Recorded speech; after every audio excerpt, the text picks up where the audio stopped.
Welcome to Expose and Express Live.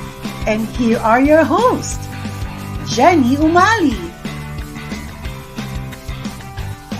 Rochi Disagan, and Burns Bayabo.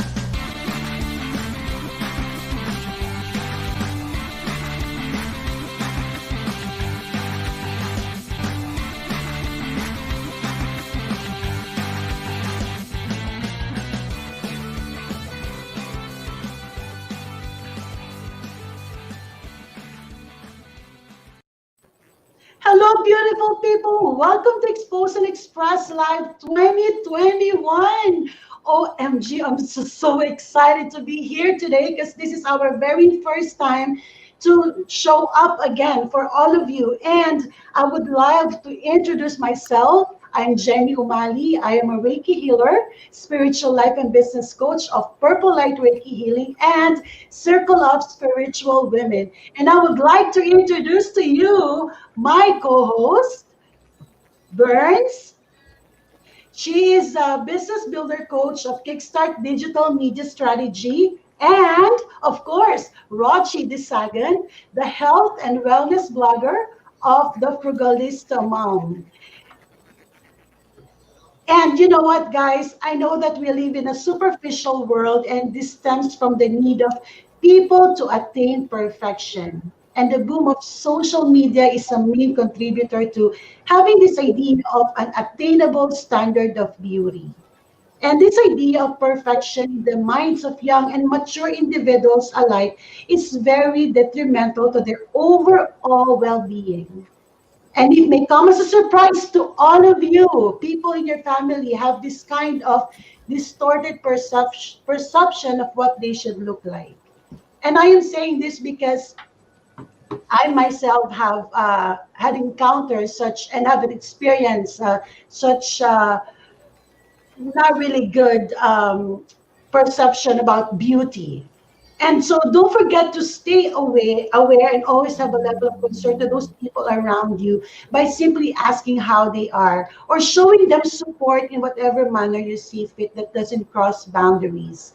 And with that said, I would love to introduce to you our guest for today, Phylicia Rose. She is a Hello. certified health coach who acts in accordance with guiding, inspiring, uplifting, and transforming the lives of individuals afflicted with the same issues as she has had before.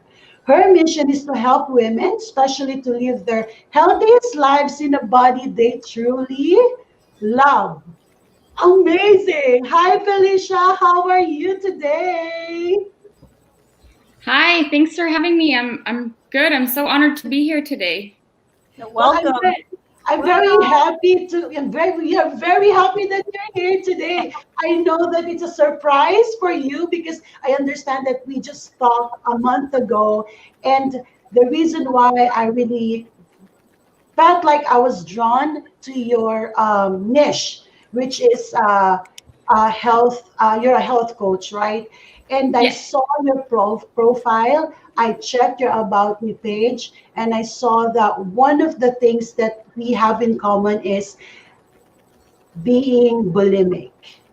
And you know what, guys? I know that a lot of people doesn't really know what bulimia or bulimic is. And today is your chance to ask Phylicia your question about it because a lot of people is not really aware of that. And it's kind of gross, believe me.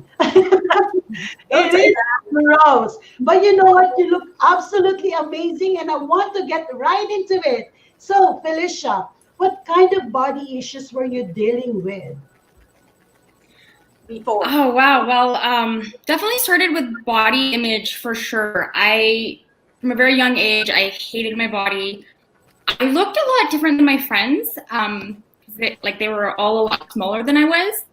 And I just didn't feel like I fit into the beauty standards. I didn't look like the girls on magazines.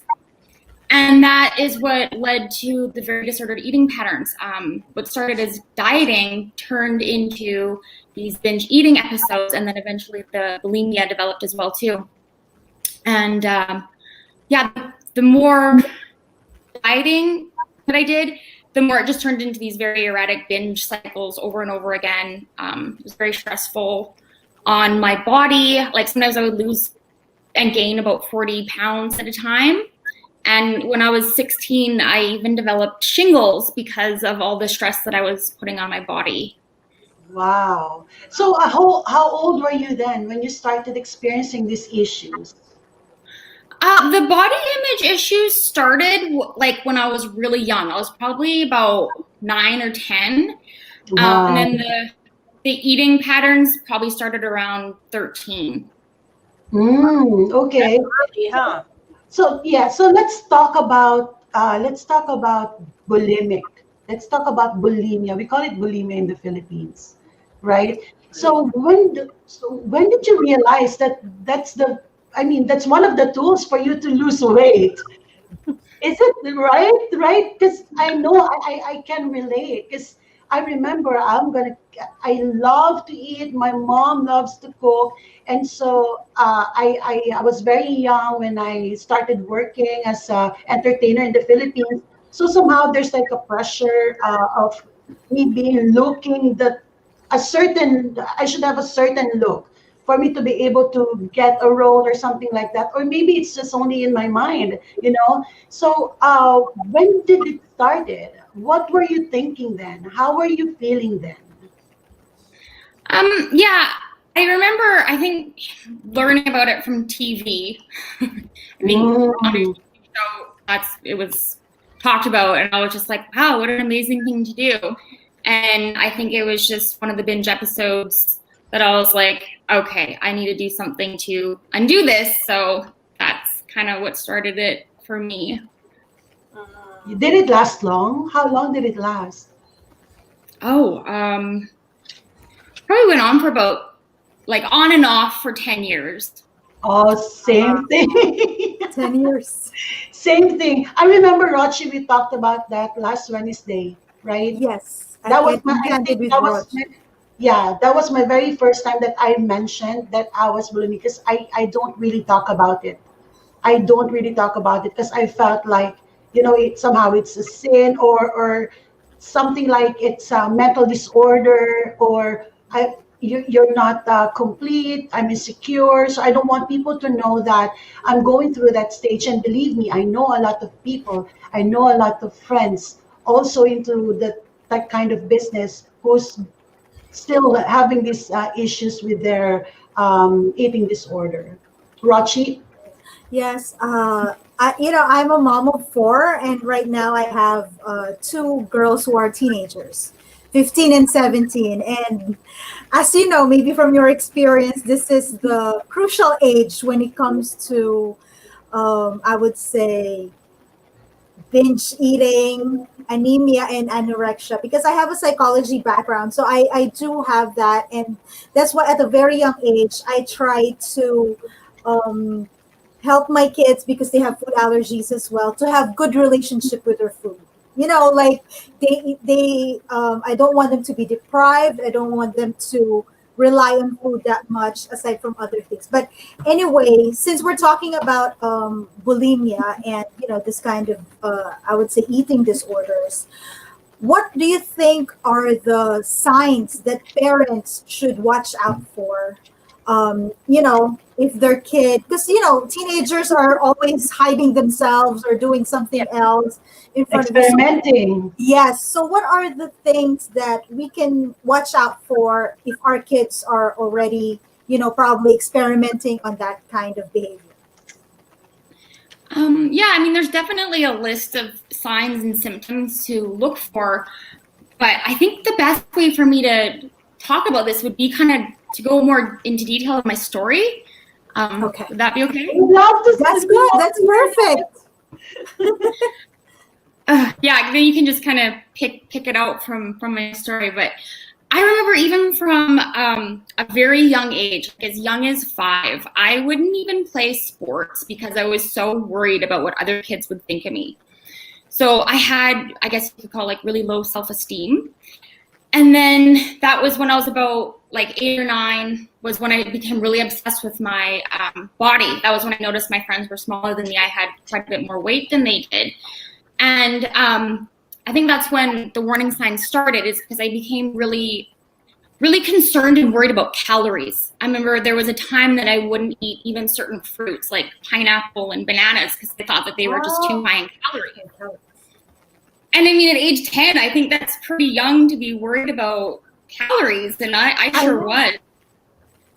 And then I went on my first diet when I was about 12, and then that was when I really became preoccupied with my weight and food and calories. And I remember I didn't like to eat in front of people, so I wouldn't eat my lunch at school. And then, of course, I'd come home and binge because I was so hungry. And then I just became really obsessed with diets and different weight loss systems. I tried many different fad diets. Name the diet, I tried it. And more into my teens was when my weight really started to fluctuate. It kept going like rapidly up and down. I remember being just so embarrassed going to school wearing really baggy clothes because it happened so fast. Like I would lose 20 pounds in a month, and then within 3 weeks I would put 40 pounds back on. It would just be one wild extreme to the next. I was just really restricting my food and then binge eating, and my weight was never steady. Another thing was very irregular menstrual cycles. I think that was definitely a warning sign. I would probably have like 1 or 2 of those a year. And then around 15, 16 was when the bulimia started. And I think warning signs with that would be, I mean, you can look for like, I had cuts on my lips here and like on my knuckles as well. And then like the long trips to the bathroom after eating times, things like that. And another thing that I would say is the way that I talked about my body. I would always be calling myself fat. I would always be comparing myself to celebrities on TV and saying how I wished I had their body, and just the way that I talked about my weight and myself, I think was another huge warning sign. So yeah, I think that pretty much sums it up, is preoccupation with food and calories and body weight, and of course our appearance too when it comes to body weight. Yeah. My gosh, I'm like, seriously, when hearing her, it's like I'm talking to a mirror. It's like I'm talking to myself. Because yes, you know what? It's really gross. Guys, if you're watching this, sorry. But yeah, you know what? My knuckles, it's all red. Why?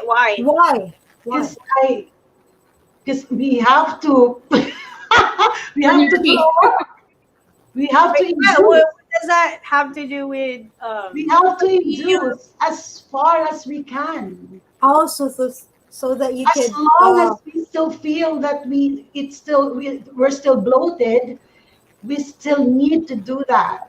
And and then it's hard because especially when you're surrounded with people, if you're with your family members, you're in a party. I don't want them to hear me throw up, right? You don't want to do it. So I actually have a friend. She's an expert. We don't even know that she's bulimic until she told me. I never heard her throw up, but yeah, it's so weird. And then you know what happened to me, Phylicia? My hair. I had really bad falling hair. My hair is just damaged. Yeah, my nails is damaged. And then I was so scared to get out of the bathroom every time after eating. I would go to the bathroom right away because I felt so dizzy. Do you feel the same way? I felt like I'm so dizzy, and then I needed to go to the bathroom and then throw up. And then I don't want to go out with my eyes so red, with my face swollen. Right, Phylicia? Just looks so awful. So I'm sure there's a lot of people, who are suffering silently like that, who can actually relate. And I hope they're watching, and that, people in, close family members can recognize these symptoms or signs so that they can catch it early and maybe seek help. So what, Phylicia, I'm curious, how did you end up tackling this I hate to say disorder, but it is It is. you know It's how, like disorder. yeah, Yeah, so it's eating disorder. how did you tackle that? Did you actually reach out to your mom, or your mom found out? How Yeah, my mom, she tried to get me all the help that she could. And I mean, it was really difficult as a teenager to even talk about it. Like, I don't think that anybody really even fully knew the degree of it. But yeah, my mom tried to get help for me. I saw different doctors and a counselor at one point, but they honestly just did not know how to help me. They didn't. I think with the counselor, it eventually got to the point where I just lied and said that I was doing better, even though I wasn't, because I just didn't feel like it was really getting me the help that I needed. So Yeah. So is it more like a physical disorder or more like psychological? I would definitely say psychological. Psychological. Yeah. I mean, for me, I think it's both, right? Like it started when I'm seeing myself that, oh my gosh, I like what Felicia's saying. You can easily gain weight right away and then lose weight right away and then gain weight, lose weight. And then I didn't know that I actually have water retention. So that's what That's happens. Every time I'm going to have my period, I feel like I'm so bloated and heavy and I look awful. That's when I plan. Every time I will plan like, okay, I'm going to eat and then I'm going to throw it anyway. I'm going to eat and I'm going to throw it anyway. So yeah, and nobody knows. I think no one knows in my family. I think even right now. But then I remember I mentioned it to my mom and then I talked to my sister about it. But it's just in passing. Because you see in the Philippines, it's not really a big deal because we're always, we love food. We love food. So, and then the eating disorder is not really an issue. I mean, I don't know if it's an issue now, but it's very less compared to here in the US. So, like the weight problems, it's not as heavy here. We don't really talk about that. There's no we're not aware of all these things. I didn't even know that there's such a term for that until I did my research when I was already on in my 20s, in my maybe like when I gave birth to my daughter or How my, did you my stop? children. Honestly, I stopped just 8 years ago. What? What? I just stopped eight How years. about you, Felicia? When did you stop? When did you stop? About 5 years now, maybe 6. Yes, congratulations. Yeah. No, actually, I just Yeah. yeah, I just want to share something because here's an experience for me. Because when my second daughter is in middle school, I would say unlike me and her older sister, she is more I would say on not big. She is a little chunky. I mean, she has front and she has back.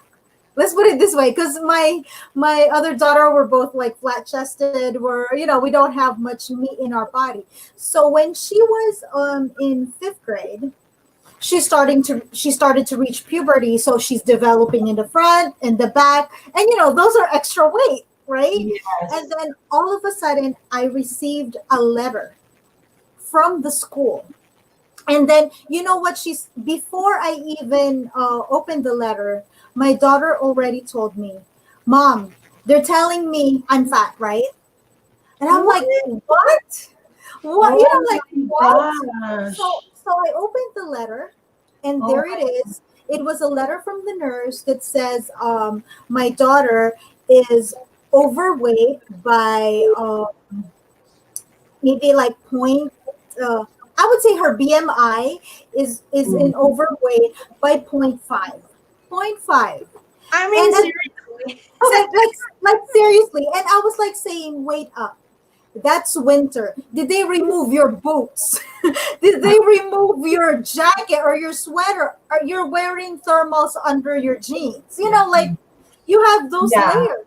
And I was saying too that you're looking at the BMI compared to the kids your age, but she reached puberty earlier than the other kids. And I Mm. would say, and then the letter was telling me to bring my daughter to the pediatrician to be checked. And I was like, I know they have an issue with that, but I was like, my that child has multiple food allergies. we Mhm. go to her, we go to a dietitian because of her limited I would say choices for food because of her allergies. She got like 10 allergies. So, everything there, including wheat, including dairy at that time. Yeah. So her I would say her diet is very much monitored. And then even her nutrients, because when you remove those food, the nutrients from certain type of food, you need to replace it to get the other nutrients from a different source. Yes, So I was like, yeah. yeah, so are like, are you telling me this one? And then, but it for me, it's okay if she's, like they were concerned or something. But you're telling me they know right away that she's fat. So it's like everybody in school knows that you're gonna get a fat letter. My You know, gosh. I mean, and, seriously. and it's so Seriously, sad. that's another thing. That's another thing here. And then You I know asked what her, they're doing already. but you know what? I asked the nurse. Mm. So you're telling me you're giving this. It's not because I'm like defensive on my daughter, but it's like Mm. it's not like her BMI is like 5 or even 10 above. It's 0.5. Yeah. And then I ask, are those children who are way underweight? Mm. Did you give them letter? Because I would see some kids who are, I would Yeah. say they're on the color spectrum, like probably at at at fifth grade they're already 5'6". We have those kind of kids, and they weigh like 75, 80 pounds. Yeah. You So what's the answer? you know what? They don't. They don't? They It didn't said, have why? No, they said we're not answering, but I talked to the other mom, so the skinny girls don't get that letter, and I say Wow. that's double-sided because they Wow. could be really malnourished because of Yeah. their underweight. yeah. Yeah. So don't tell me the concern is on the BMI, and then only those who are above, not below, are being asked. You know, Yeah. the And then first time I have some experience, like I went to 24-hour fitness, like for the very first time in my life. And so they measured my stomach, the midsection. And then the girl was like, "Oh, you're obese." what? What? Are you serious? Just because, like, I have a little, like, bulge here, and you're telling me, and, like, look, my arms are so skinny. And she says, I'm obese. And I'm like, okay, do you know what you're doing? They're basing it off, like, the inches. Like, they have this caliper that they use. Yeah. Whatever. I I know where I'm at. But I have a question again, Phylicia. So I'm aware of, like, we did speak about bulimia, but how about, like, are there other eating disorders out there that we don't know of yet, or like what are the other eating disorders that are been diagnosed already? There is honestly so many like some you wouldn't even think of. I mean, there's even one called pica where people eat random things that aren't food. But I would say like the What? main one would be like anorexia, Yeah, binge eating that's the main one. disorder, and bulimia. Yeah. And I mean, binge eating and bulimia are very similar because, like, binge eating is when you're eating very large amounts of food, much more than you need, often very quickly. And the person doing it usually feels really out of control about it and even ashamed and depressed afterwards. Now, that's binge eating. And usually binge eating and bulimia go hand in hand because the bulimic will usually binge eat and then purge through vomiting Yeah. or over exercising or even use of what are those laxatives. And so those two are very similar. And then anorexia is basically when a person has come to believe that they must be thin. They idealize thinness and will do anything to get to be super thin, even if it jeopardizes their life. I know anorexia can be sometimes a little bit more difficult to treat because they truly want to be starving themselves. So it basically becomes like a starvation habit, one that they will take to the hospital and even some to death. Yeah. So those are kind of the main differences between them. Anorexia is Karen Carpenter. Yeah, that's true. And I think the number one, the number one is anorexia. Yeah. Here? And I think it was just very, it was late already when they talk about bulimia or bulimic. Yeah, because I did a little bit of research about that because I'm like, I know what this is. And I remember I saw, I, yes, I remember where I learned that there's such thing as bulimic. There's the name under what I was doing then. I think I was watching, if it's not Dr. Phil or it's Oprah. But I think it's Dr. Phil, right? Dr. Phil. So they're talking about eating disorder. And then I was still in the Philippines then. And then when I found out about that, I got really scared because it's very dangerous. You can actually die because you can choke. You can choke yourself while you're doing that because you're trying to force yourself to throw up, to vomit, right? So especially, you wouldn't believe it when I watch that. I have big hands, obviously. But can you imagine there are people who can actually put the whole face inside their mouth? That's kind of gross. It's really gross. And then, Burns, you were surprised that I just stopped 8 years ago. Yes, it's not like just like what Phylicia before. It's not consistently. You're not consistently doing it. It's on and off. And it's not like for 1 year straight, every day, 365 days, 365 days, I'm gonna do that. No, it's not like that. Sometimes there are just times that you don't really feel good about yourself, and then you're just gonna do it. I mean, that's the easiest way to lose weight. That's for me.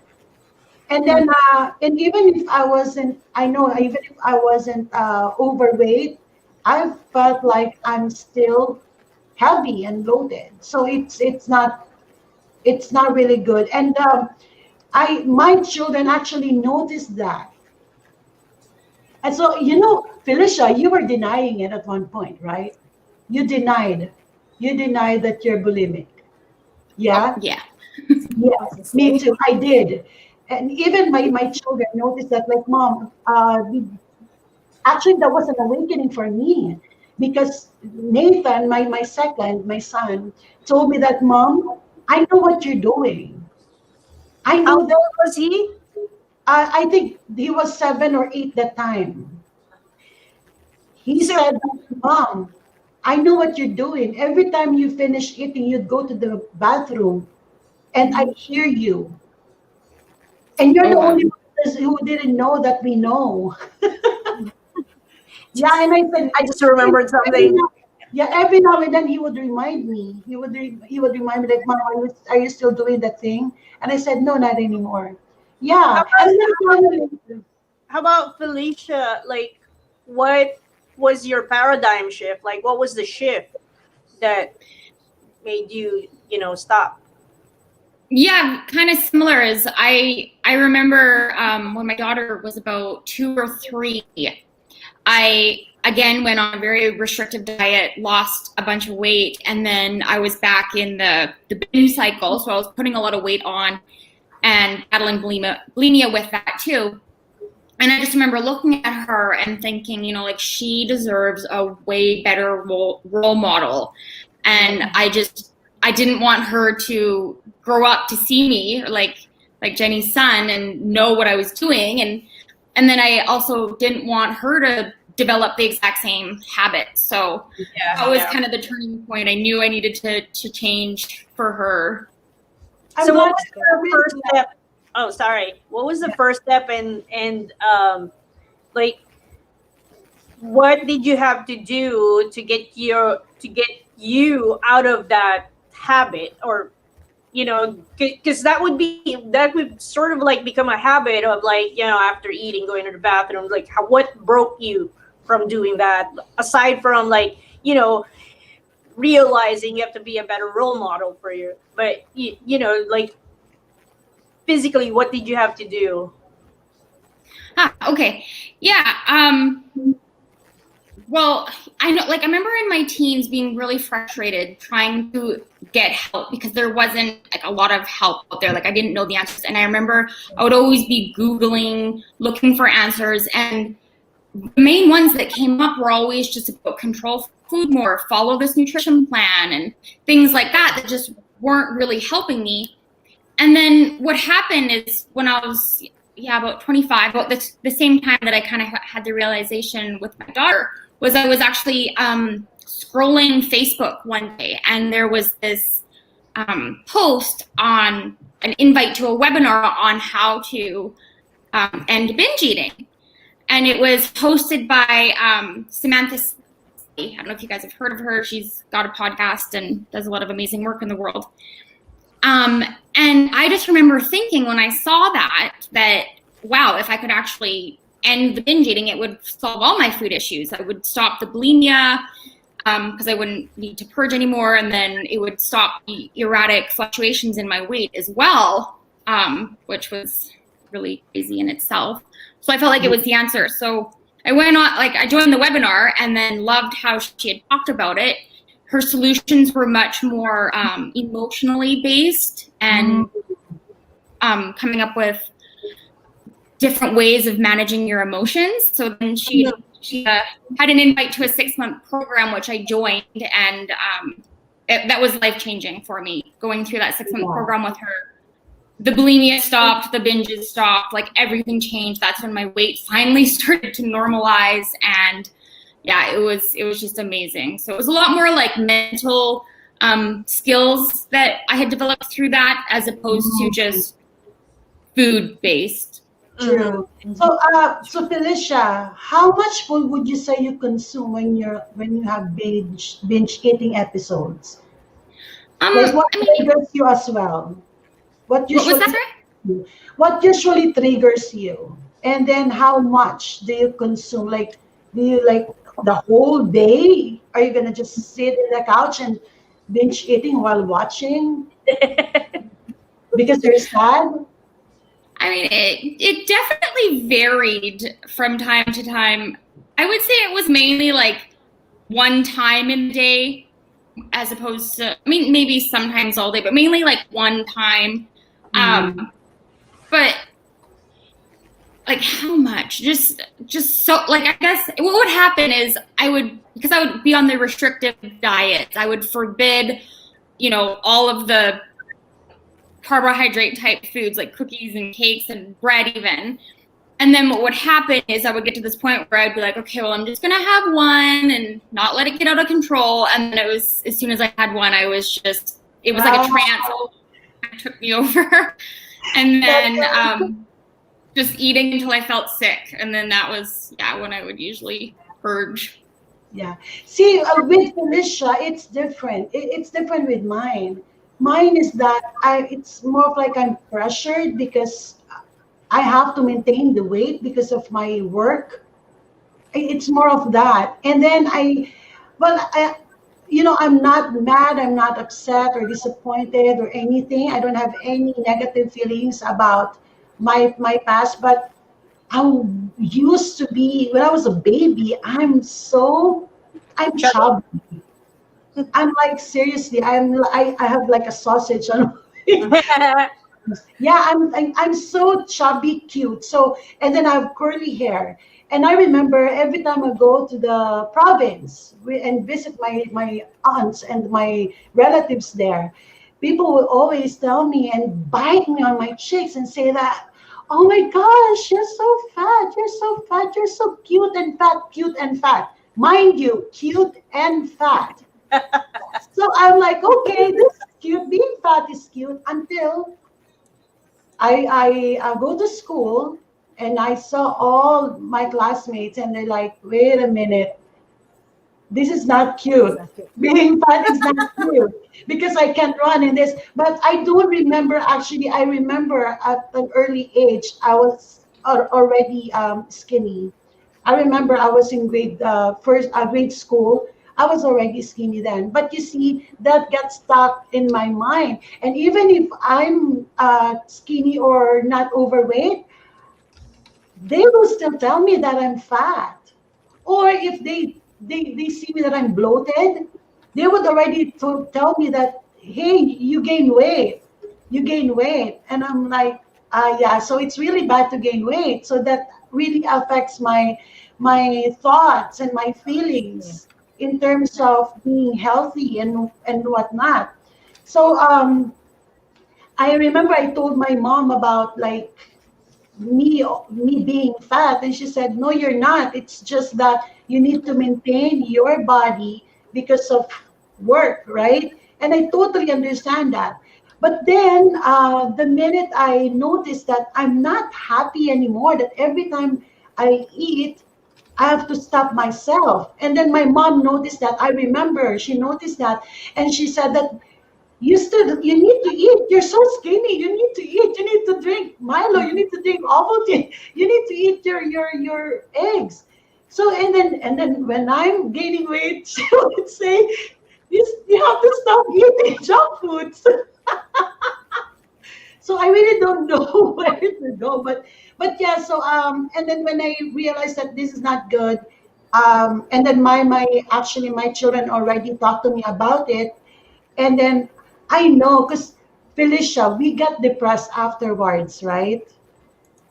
Yeah. Yes. There's a feeling of depression. I am not depressed. I am aware of my feelings. It's different when you say that I am, because you're not your feelings, right? So when you say I am, it means that you're your feelings. No, I was feeling depressed. I was feeling extreme sadness after I eat and then throw up.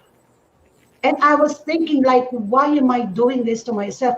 And believe me, I sing in the Philippines, so every time I have a horsey voice, husky voice, because it's rat, Mm-hmm. Yeah. right?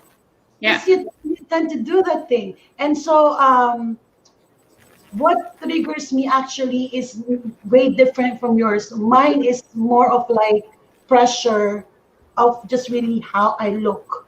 It's, I think, like I said, it's not really like, it's a combination of mind and body. Like I don't feel good about my body, right? And then when I feel that I'm not good about my body, automatically my mind will always think otherwise. Like, okay, so this is what we need to do. Let's find a solution. Eat and then throw up. Eat and then throw up. Yeah. So yeah, so that was for me. Ah, interesting. Just interesting. See, Burns and I are like speechless on your story. Because like for some people, I've noticed for some people the receptors for pain are not really as sensitive as most people. Because like for me, when I used to drink a lot, like I would drink a lot to the point of me throwing up and really getting sick and just you know and I was like, what the heck am I doing? Like, I'll drink to the point of that, and that doesn't make me feel good. And so I started, like, okay, I'll just have like a couple and that's it. Or now I only have one and that's it. Like, what's the point, So I'm thinking, like, if it's physiological, that some people really don't have control, or you know what I mean? Like, because if you're always like trying to like regurg how do I say it? Regurg again. Regardless. Regurgitate. Is that a word? You know how painful that is? And like your body goes through so much that like why would you want to keep doing that to yourself? And so I'm wondering if it's like something in the brain that, definitely is not firing correctly to not recognize that pain that you feel. I'm it's so deep. I'm sorry. Yeah. Yeah, finish I want to answer that because Oh yeah, psychology, yeah, for that one, because like in psychology, everybody has different pain tolerance. Everybody has different, some kids are very high, what they call EQ. When you put Yeah. something there, and so it really depends on everybody. And then actually, my sister-in-law, we were talking about it. I think it was last year when we were having I think a gathering, and I noticed like for her and for my husband, if we drink wine on the table, they will not stand up until all the bottles are finished. It's just something that, hey guys, that we could sit down on the couch and talk. You don't have to like chug everything in there. And then, what she said? I know that because in our family, she said she researched it already. Their tolerance to addiction is very high. I mean, their proneness to addiction is very high, that they cannot stop. Like for me, give me wine, two sips, like two glasses, and then I'll get water, and then I'm fine. We can talk, right? But for them, it's the chugging like water, and I'm like, what? And then she told me that's why I never go to Atlantic City, because once I sit down on a table, I can't stand up. And I said, why is it difficult? And she said, it is a part of me. It's not just being competitive or this one. It's just a part of me that's hard to stop something. Because my husband was like laughing before when we went to AC into, in the machine. After two presses, my $20 became 30. And I'm like, let's cash out. And he's like, no. So when he said no, he's like, why can't you stop? Then he's the one he keeps on pressing until all my $30 is gone. That's what happens. Yeah. So Roxy, like you're saying. Sorry. So with Vern's question, some people have, they could, the resistance to some things can be very low. That's why the support of people around them is very important. Like sometimes if you're not the happy person, you need somebody beside you who's always cheerful or something. But it's the awareness and the acceptance. Because some people like for example, in your part, Jenny, when you said you're confused, because when that confusion comes in, you don't know where to go anymore. But if the people beside you say, Jenny, are you actually throwing up in the bathroom? Like they would tell you like that, you would know right away that what you're doing is not right.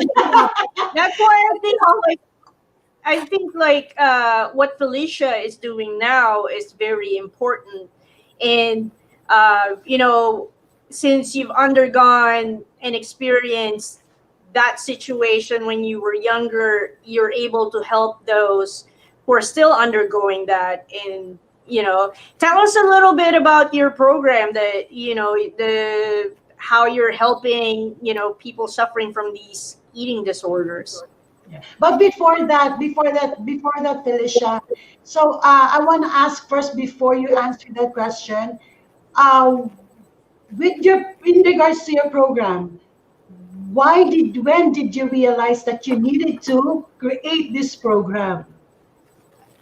Oh yeah, it's like as soon as I finished the program that I did with Samantha Skelly, because at that point, like I had no idea that I didn't know that the coaching world existed, because she was a coach, a life coach. And so yeah, when I finished that, I was just like so amazed, because I had finally found answers that I had been searching for my whole life, really, that I just felt really compelled to be able to take that knowledge and share it with other people who were going through the same thing. So that was what kind of set me off to get certified as a coach. So. Mm-hmm. And with the Burns question. Yes. Burns question. Oh yes, so Yeah, my program. share with us and our viewers, like, you know, your program and how it helps them Yeah. suffering from these disorders. Yeah, you know, like as a health coach and as someone who's personally gone through this type of disordered eating pattern, what I can say is that when it comes to overcoming the struggle, it's super imperative to go straight to the cause, deal with the cause, because without doing that, results just don't last. And what we really need to do is question why you might be overeating and solve for those reasons. And that's exactly the process that I went through and that I now take my clients through so that they can have it really easy with food and their weight and have it be peaceful without weight fluctuations and the stress of the disorder. And that if any of the viewers watching want that, like that's exactly what I teach and how you can create that for yourself. That I basically really teach you how to honor your own body's guidance system. And when you are able to really honor your body in a respectful way, then your body will serve you in the best way that's possible, right? Mm-hmm. Yeah. And yeah, really tuning into your body's built-in guidance system is a skill to develop. And when you tune into your body's guidance system, that will also mean that you'll be tuning into your emotions. Mm-hmm. Another part of the skill set that I teach in the program. And I mean, I customize it to like each client. They're all different. It's not a cookie cutter approach, really. Yeah. And the other thing to really address is like what to do when you want to eat when you're not hungry. Because, I mean, we live in a culture where we have all these opportunities to eat for reasons other than physical hunger, entertainment, escape, comfort, celebrations, and avoiding our emotions as well, right? And so what that has done really is set a lot of us up to be expecting and wanting food much more than what we actually need. Mm-hmm. And then like if you only want to eat for health and hunger reasons and there wasn't that undesirable urge to go overeat, then you wouldn't need to be worrying about overindulging or feeling deprived or feeling like you're out of control around food. So, and anybody that has felt that way, I always tell all my clients that there's absolutely nothing wrong with you. If you feel like there's something wrong with you for it, it's just a brain trait that we have that doesn't serve us so well in our modern world. Because if you think back to like ancient times, food is a reward, and our brain gets that reward to keep us alive. It's part of our survival system, right? It's just kind of wreaked havoc in our modern world where we have all these highly desirable foods and an overabundance of it, right? So basically what I do is help kind of recondition the brain to want less foods that don't serve you. And it really is possible to condition yourself to crave less of it at an amount that will actually serve your body for its best needs. And that really does start with managing emotions. And I know even like when I say that, and managing our emotions, sometimes you don't even really realize what that is. And like exactly with the story with the drinking, that's essentially what it is in that moment where you know you shouldn't have any more, the brain is saying, get more, this reward is amazing. That to say no in that moment to having more makes you feel uncomfortable. So you don't want to feel uncomfortable, so you keep having more. And that's essentially what the emotional part is managing that uncomfortable emotion when you know you shouldn't have more, but you want to have more to avoid feeling that discomfort in that moment. So Yeah. that's kind of what I mean about managing the emotions. Yeah, and I think together with the mindset, you should always have to activate that. You always have to act on it. Because no, as a coach myself, like all of us here are coaches, even if we tell them all the tools, we have to give them all the tools that they need. 90%, they should be doing something on their part, because it's really hard for it's not easy to shift the mindset. But what's good about having a coach like Phylicia, Rochi, Burns, and I is that we know where the pinpoints, right? And then when you listen to it, you have to you have to not just listen to it and study it, you have to act on it. Because mine, I think what happened to me is because, I'm not really like the addictive type. So going back to Rochi said that somehow it's like, it's somehow connected to an addiction of doing it. So my question to Felicia before we end, uh, is it really an addiction? Is it really an addiction to you? Do you love the feeling? Do you love what you're doing that you can't stop? Like the addiction, or Yeah, while you were bulimic, do you, I mean, because Jorochi said that somehow it's like an addiction where you can't really stop right away, right? Uh, so do you feel it's like that? How do you feel about that? Is it really an addiction?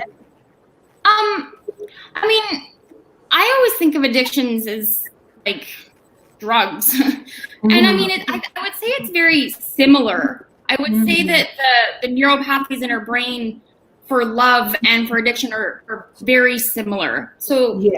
and that it is something that you can overcome. If that was your other question, right? I like that. For sure. Oh yeah, it's just really about retraining your habits, and I would say it's more of a habit that gets developed, because what happens is, like, especially with food, for me, I wouldn't have gone to the bulimia if it wasn't for the food first, right?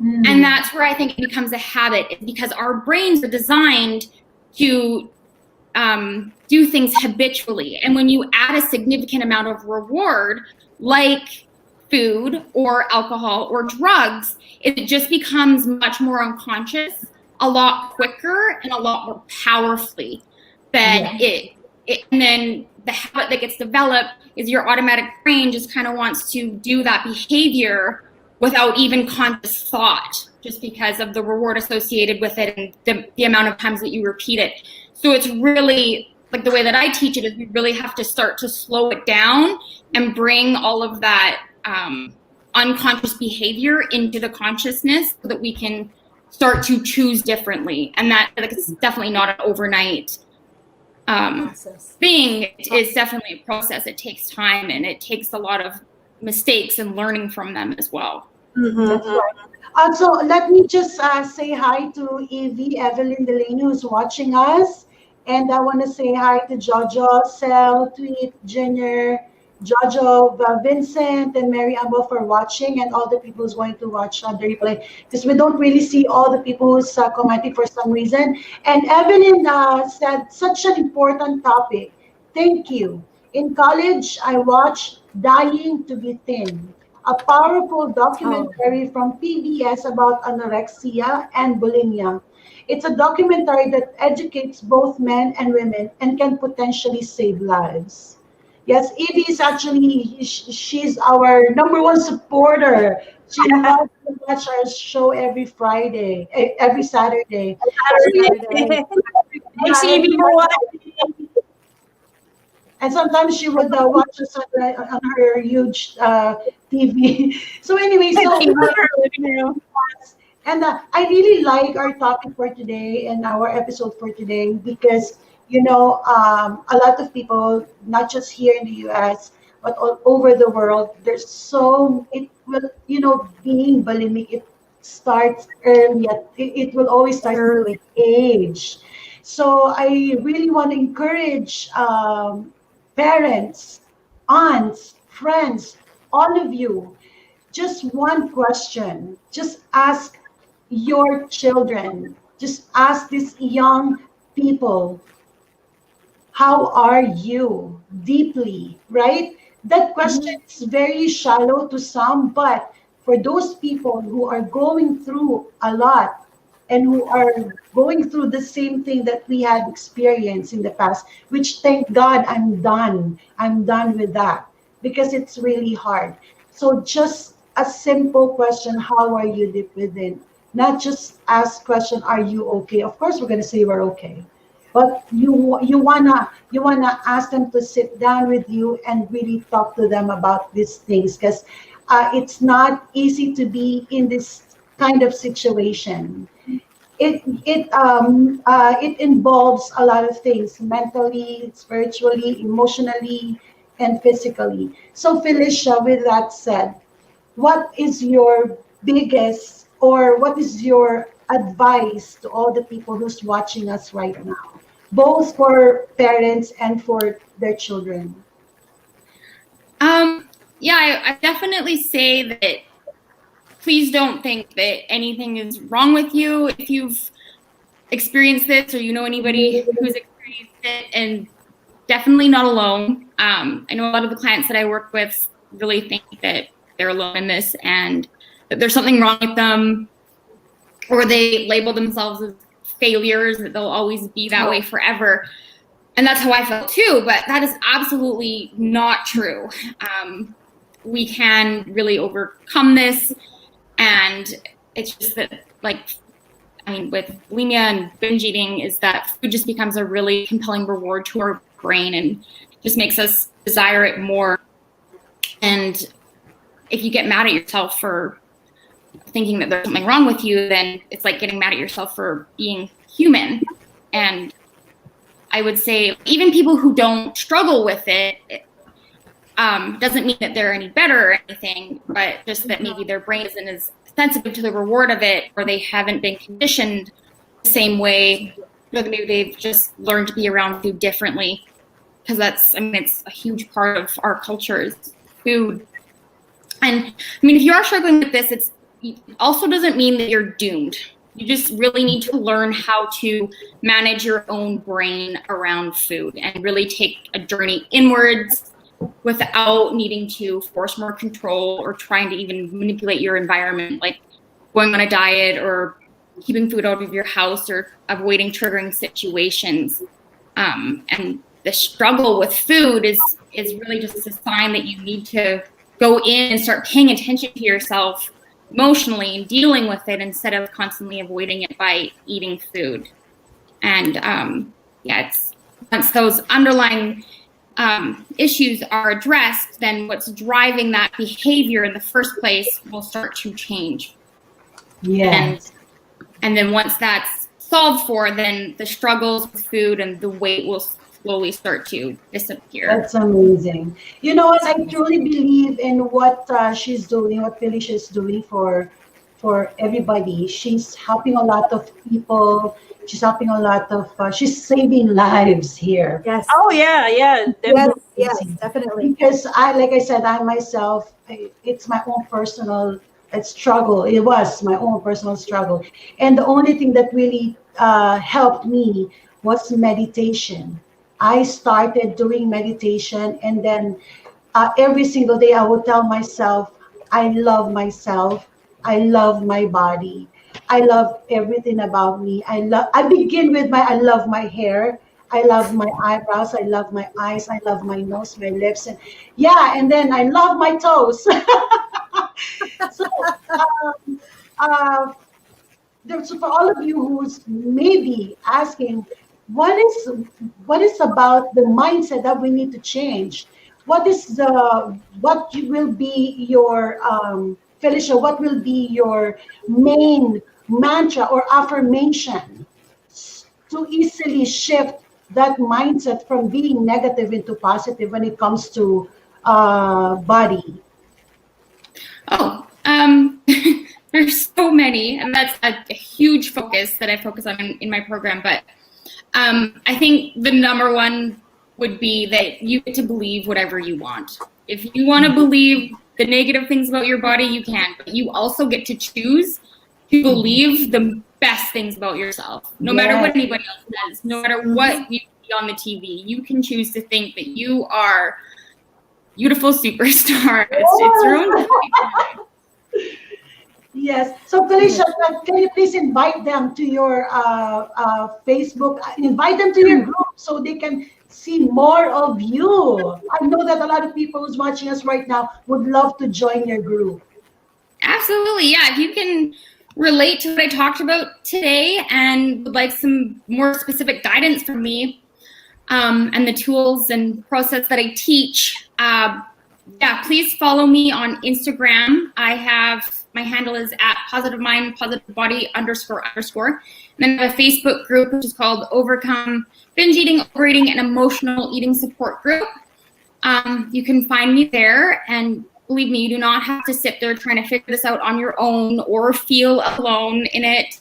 And I do have a 12-week program, which is very high touch. You work with me once a week for 12 weeks. It's very powerful. By the end of the 12 weeks, you can really start to see significant shifts in how you view food and your body, which really removes that struggle between wanting to lose weight and feeling like you can't stop eating. So, yeah, please follow me there. Yay, thank you. And how about you, Rochi? Any takeaways or golden nuggets for today's episode? I would say for those people, like for those parents, especially who have teenagers, preteens, make sure to give your kids that positive image when it comes to food. Because I remember, everything is good as long as they're in moderation. I mean, don't be scared to give your child a candy, to have a chocolate once in a while, because that will give them I would say the power and the encouragement, like, okay, I had my chocolate, and it let them have that feeling of satisfaction without the need to over binge.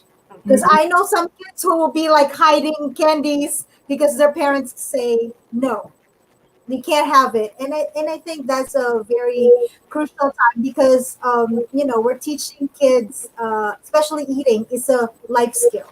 Yeah, That that's what they actually. would need. You know what, Rochi? That's what actually my mom would always tell me. If like, for example, we go to a pizza parlor, my mom would always tell me that you can eat, please eat, but do it in moderation. But as a kid, you would love to eat all of it, right? Yeah. So that's a good advice. And how about you, Burns?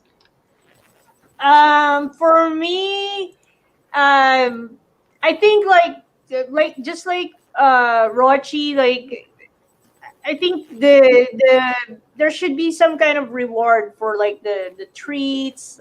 I mean, the sweets.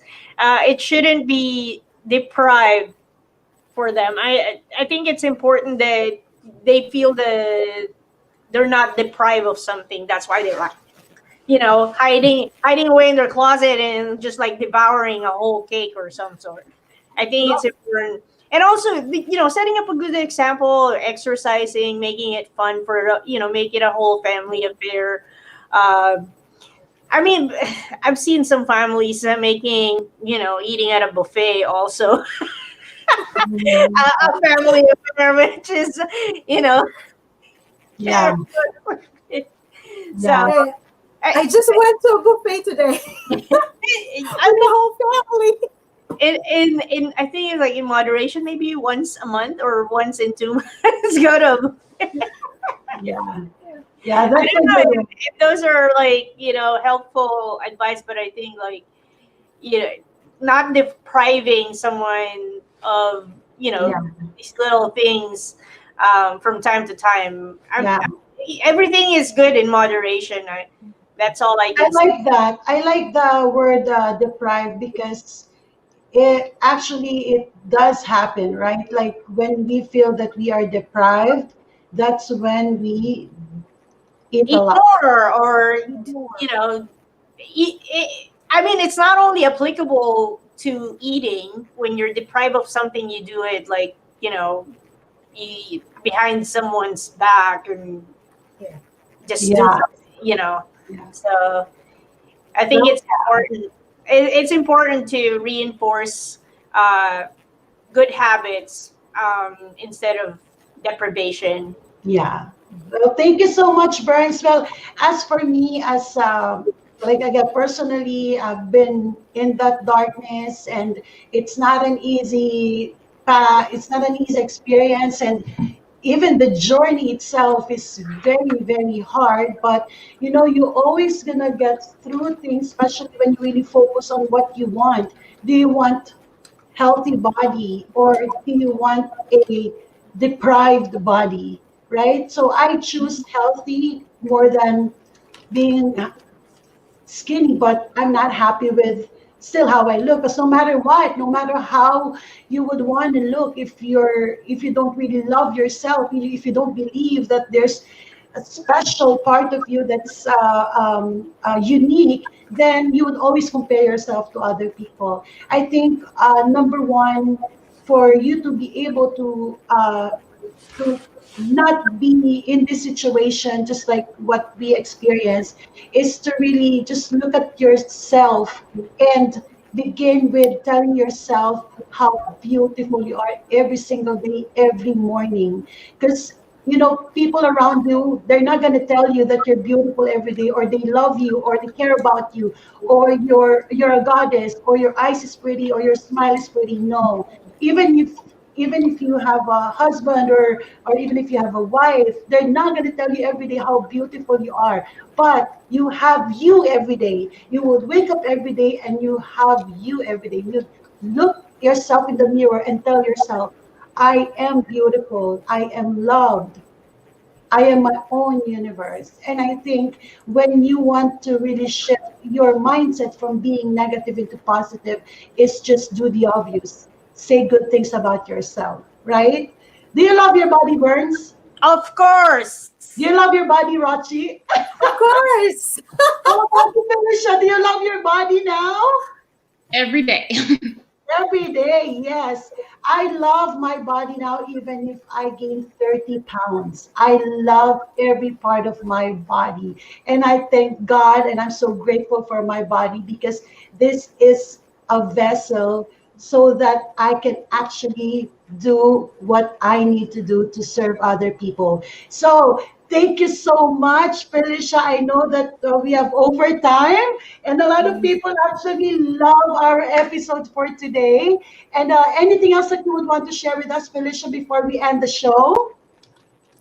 Oh, just want to thank you for having me. I'm so honored you invited me on today. Oh, All thank right. you. It was Thank really you so enlightening much. having you here. Yes, thank you guys for watching. And next week, please tune in to our next episode. It's about purpose and wellness. So, the whole month of January, it's going to be about wellness, because we want to really help you achieve your dreams and your goals for 2021. Is it about, do you love to have good health, good life, good wealth, and all of it? Then you can have that. And with all our guests who's joining us this month, you'll be surprised that you're going to get a lot of golden nuggets. So I love you guys. I am sending you love, light, healing, and abundance. Bye. Bye. Bye, Felicia. Bye, everyone. Bye.